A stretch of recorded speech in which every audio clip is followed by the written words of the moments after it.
Before we get in the program, when I add some additional information the last couple of weeks, I think it was last week we talked about uses, unusual uses for apples. We forgot to mention caramel apples, or isn't that what you call it? You take the apple, you jam a stick in it. Caramel apple, candy apple. Yeah. I think one is different, but they're kind of the same concept. You get your apples and you can make your own caramel mix. Right. People sometimes do it like with vanilla or chocolate. The chocolate, they'll melt it and dip it in that. Also, a couple of weeks ago, we talked about make it at home. It tastes better. You can make we forgot to mention, you can make your own brown sugar with white sugar, a mixer, and some molasses. Yeah, we were just talking about that the other day. All right. Now that we've got the old business taken care of, It's time for some new business. the new business, fall bulbs, planting them, and then also mums that you're going to purchase at the store, what we can do to keep them going so you don't have to buy them again next year. Yeah, so mums are typically seen as an annual. That's kind of how most people see them. You can make them a perennial in a way. So just to start, there are 13 classes of mums, and then this expands to a lot of variety of mums, basically. Subcategories, yes. So if you do want to save your mums, and you're like, I'm not going to be like a lot of people, and there's no harm in that, where you get your mums from, maybe the grocery store, wherever you find them, and then you leave them out, and then they don't make it through the winter, and that's okay. But maybe you want to have them come back next year. What you want to do is overwinter them. So you would just basically take them, if you have planted them into your garden, then you want to dig them up and put them in a container. Or if you have the container, you would take that inside. It can be in like a garage or a basement. It doesn't have to be, or shed. It doesn't have to be a heated area. So you're basically taking them in, protecting them from the elements, putting them into a dormancy stage. You're not watering them regularly. Right.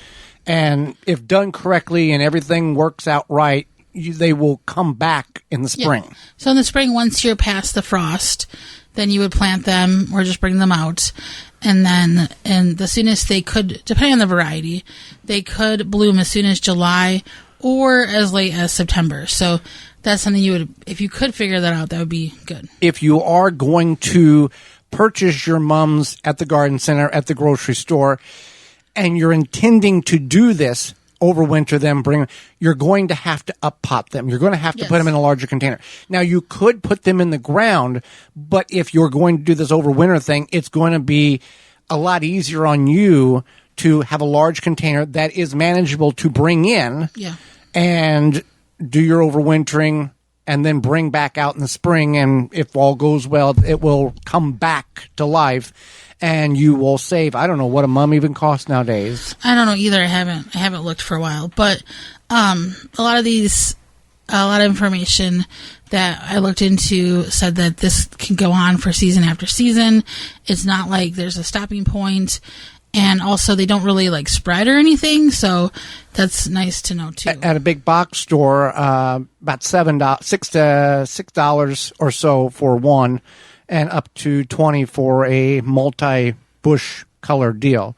But still, if you're wanting to save money and you're wanting to, do the thing, or just have something to do, maybe you really like how those mums look, right? This is unique or whatever. So let's talk about bulbs. Bulbs are beginning to be time to plant bulbs. Real quick, to divide the mums, you want to wait until early spring, assuming that it comes back, and then carefully dig up the entire plant or in the container, remove the container and discard the woody center and separate it into portions, smaller clumps, to ensure each new section has a shoot and roots.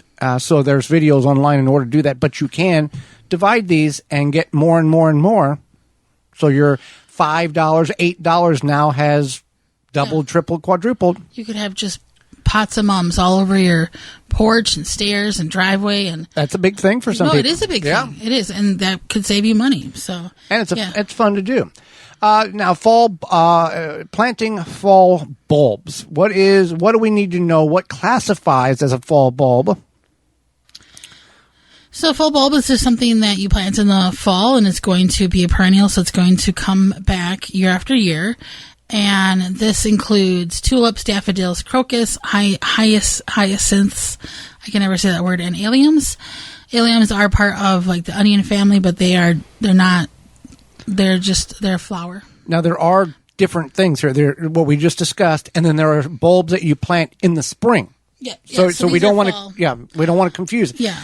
And there are some people who, if you forget to plant your fall bulb, you can plant it in the spring with somewhat success. Some people, because the reason why the bulb has to go in the ground and get what is called chill hours or cold hours. Same thing with garlic. You got to have so many cold hours, or apple trees, or peach trees, or pear trees, in order to get it to reset itself, in a layman's terms.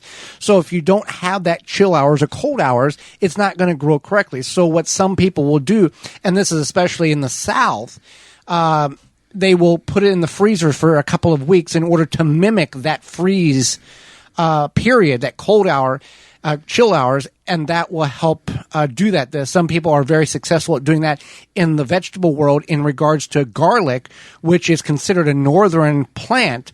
But we've talked to people in Florida where they will put it in the freezer for multiple weeks, plant it, and still get a very good success rate in their harvest. Yeah.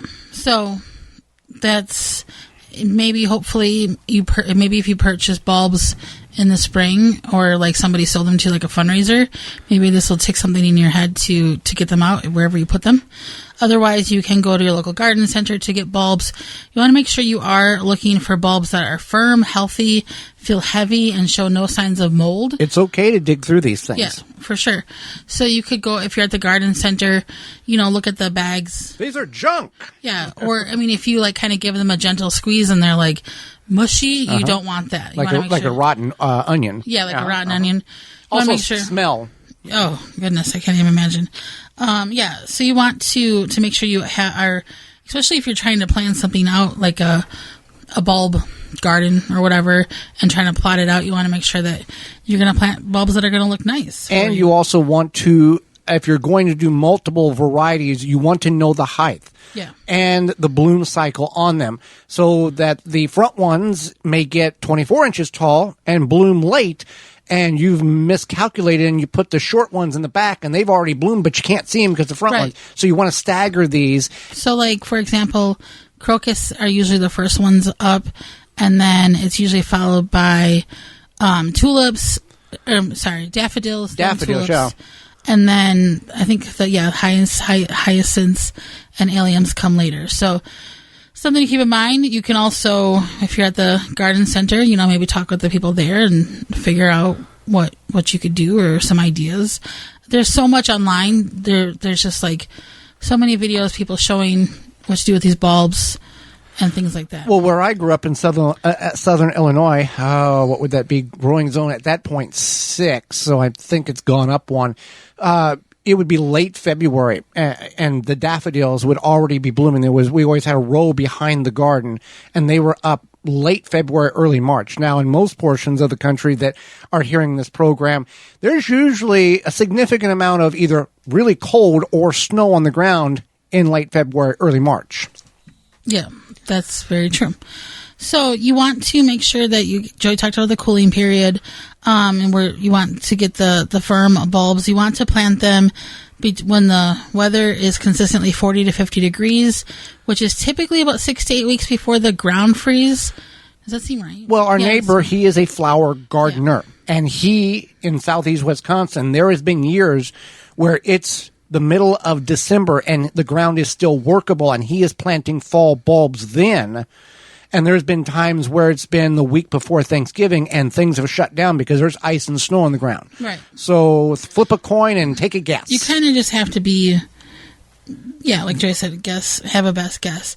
So, you can soak the bulbs and before planting them, but do your research, because you don't need to necessarily soak all of them, but it can be helpful.